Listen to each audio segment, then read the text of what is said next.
یہ تیرا لاڈلا آخری نبی بن کر دنیا میں آیا گا، لیکن ہم دیکھ رہے ہیں یہ اس وقت دنیا میں بے سہارا ہے، اس کا قبیلے کا کوئی خاص آدمی دنیا میں نہیں رہا جو اس کی پرورش کرے۔ تو اللہ رب العالمین نے فرشتوں سے کہا، او میرے فرشتوں سنو سنو، یہ میرا وہ پیارا حبیب ہے کہ جس کے اوپر صرف میرا احسان ہوگا، کسی بشر کا احسان میرے پیغمبر پر نہیں ہوگا، اور قیامت تک آنے والے مسلمانوں پر اس پیغمبر کا احسان ہوگا۔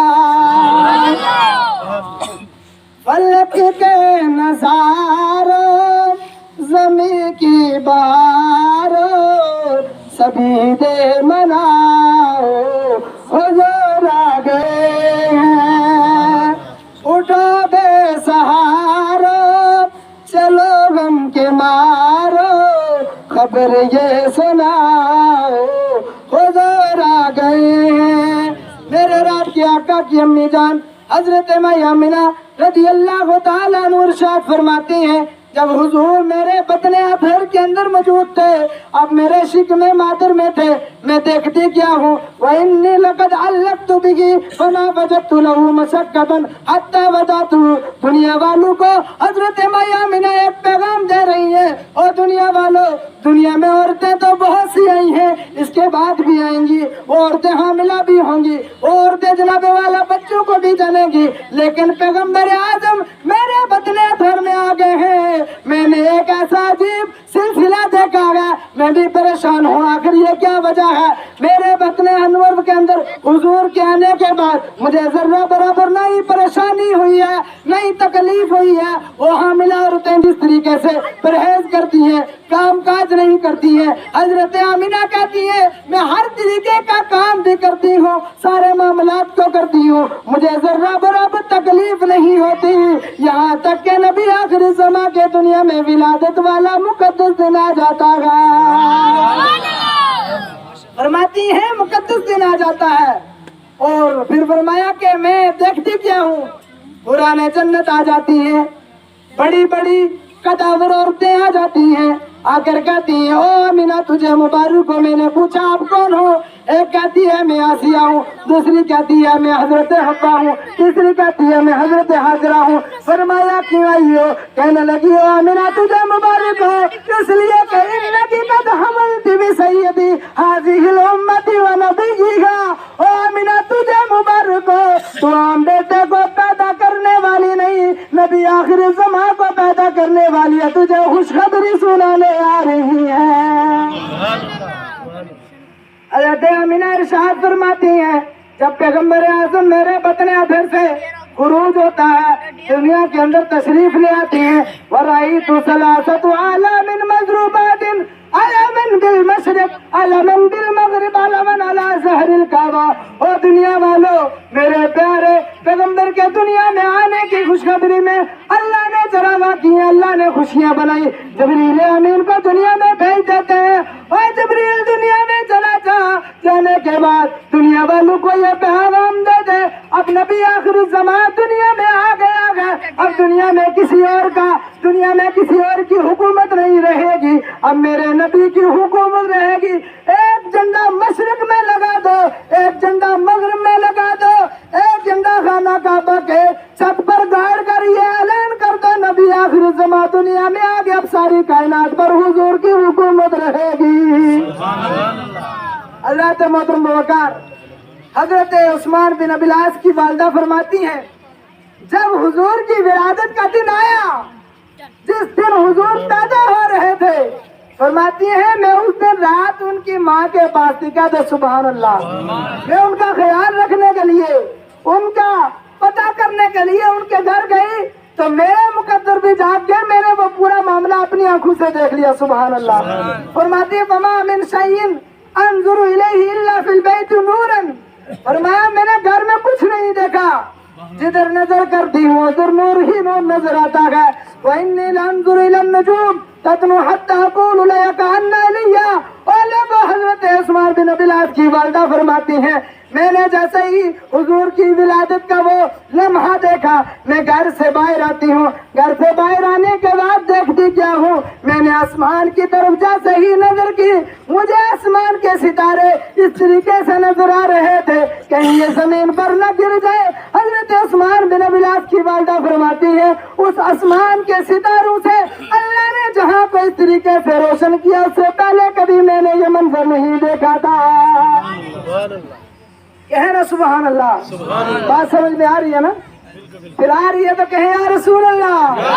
اس نبی کا تذکرہ ہو رہا ہے جس نبی کے صدقے میں ساری کائنات بنی. سبحان اللہ. اس نبی کا آمد کا دن ہے جس نبی کی آمد کے صدقے میں اللہ نے ہمیں یہ شان عطا کی کہ اللہ نے ہمیں سب سے اشرف مخلوق بنا کر مبعوث کیا. حضرت محترم ابوبکر حضور کی والدہ فرماتی ہیں اللہ نے حضور کو جب پیدا کیا تو پیدا کرنے کے بعد ناف بھی ان کی کٹی ہوئی تھی, ختنہ بھی ان کا کیا ہوا تھا, اور ایک ریشمی کپڑے کے اندر حضور کو میں جیسے ہی میری آنکھیں بند ہوتی ہیں حضور تھوڑی دیر مجھ سے غائب ہوتے ہیں اور غائب ہونے کے بعد پھر میرے بارگاہ میں آ جاتے ہیں, میرے پاس آ جاتے ہیں. میں دیکھتی کیا ہوں حضور ریشمی کپڑے میں لپیٹے ہوئے ہیں اور ان کی انگلی آسمان کی طرف اٹھی ہوئی ہے. سبحان اللہ. میں نے کان لگایا حضور کے منہ کے ساتھ آگے سے ایک آواز آ رہی ہے ربی حبلی امتی, یا اللہ میری امت کو میرے حوالے کر دے. سبحان اللہ. وہ امتی وہ نبی جس نبی کے صدقے میں یہ ساری کائنات بنی. آج اس نبی کا چرچا اس نبی کا میلاد ہم یہاں بنا رہے ہیں. میری آپ سے یہ گزارش رہے گی میلاد اتنی برکت والا کام ہے, اتنی شان والا کام ہے. آپ یہ بھی ملاحظہ کریں کہ میلاد جو ہم بناتے ہیں یہ کوئی آج کا کام نہیں ہے. یہ آج حافظ عبدالغفور صاحب نے یہاں ملک پور کے اندر یہ سلسلہ شروع کر دیا, یا ہم نے کیرلا سے پڑھنے کے بعد آ کر یہ کام کیا. بلکہ مسلمانوں آپ اپنے مقدر پر ناز کرو, کہیں سبحان اللہ.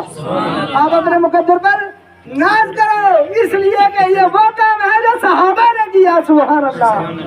میرے آپ کے آقا فرماتے ہیں ایک مرتبہ میں اپنے گھر میں بیٹھا تھا, گھر سے باہر نکلا, میں نے صحابہ اسی طریقے سے بیٹھے تھے جیسے آپ بیٹھے ہیں.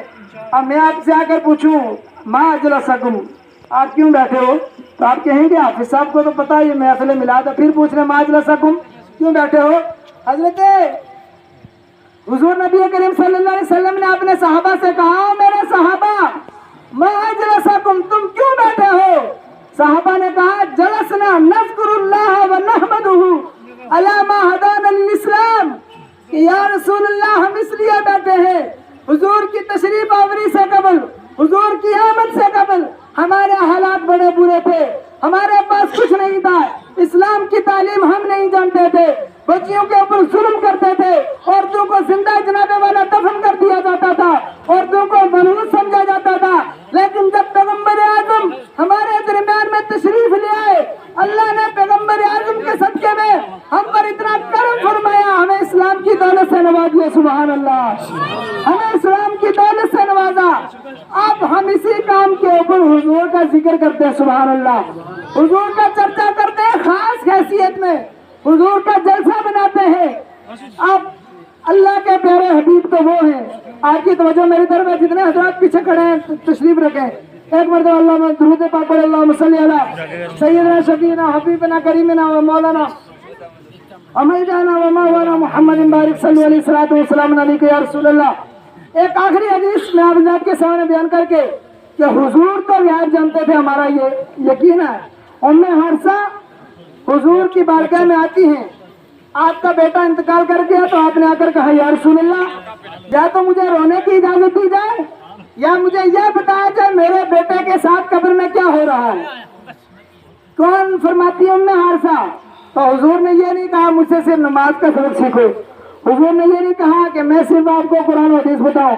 حضور نے فرمایا یا ام حفصہ انہا جنان فی الجنہ وان ابنکی اصحاب الفردوس الاعلی, کہ ام حفصہ جنت کے بہت سے طبقات ہیں, اللہ تبارک و تعالیٰ نے تیرے بیٹے کو جنت کے ایک اعلیٰ مقام میں عطا فرما دیا. سبحان اللہ. جب حضور اس طریقے سے غیب جانتے تھے پھر حضور نے کیوں پوچھا ما اجلسکم, میرے صحابہ کیوں بیٹھے ہو؟ پھر صحابہ نے آگے سے جواب دیا جلسنا نذکر اللہ. پھر حضور تاکید کر رہے ہیں, قسم کھا کے پوچھ رہے ہیں واللہ ما اجلسکم الا ذاکا, او میرے صحابہ کیا قسم خدا کی تم اسی کام کے لیے بیٹھے ہو؟ فرمایا واللہ جلسنا الا ما ذاکا, با خدا ہمیں اللہ کی قسم ہم صرف اس لیے بیٹھے ہیں حضور کا تذکرہ کریں, سبحان اللہ, حضور کا چرچا کریں. تو اس وقت اللہ کے پیارے حبیب نے ارشاد فرمایا, کیونکہ حضور پہلے کی بھی خبر جانتے تھے, قیامت تک کے حالات کو بھی دیکھتے تھے. حضور کو پتا تھا کہ زمانہ آئے گا لوگ میلاد کے اوپر اعتراض کریں گے, لوگ میلاد کے اس معاملے